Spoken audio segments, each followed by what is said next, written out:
medyo pahinga tayo konti mga buddy. Yan. Yan, yun yung tinabaho natin na truck. So pag tumuwad-tuwad na yung ulo niyan, alam nyo na yan, mayroong sira yan. So, yan. Mag-alas 4 na dito ng hapon sa Africa, pero yan, mainit pa rin.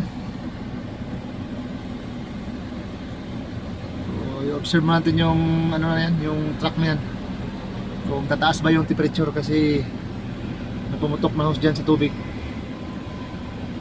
So nagpalit tayo ng hose ng ano, ng oil cooler, dalawang hose. So observe natin kung tumaas ba yung temperature, kasi hindi basta-basta puputok yung hose pag normal lang yung temperature. So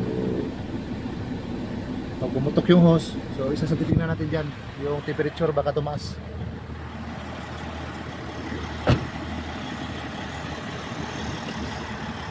So hintay tayo kunting oras, 30 minutes, observe natin yung makina na to.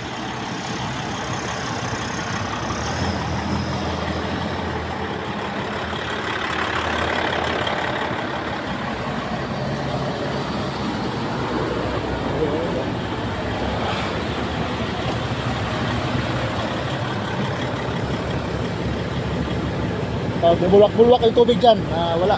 Alam na bis, pero parang wala man. So, malaman natin mamaya pag tumaas na talaga yung temperature niya.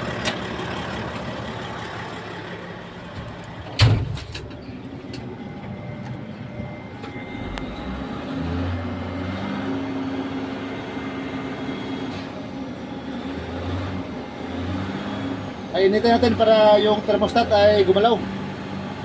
So, pag gumalaw na yung thermostat, magsisirculate na yung tubig, so makita natin yung, ma-final natin yung level ng tubig.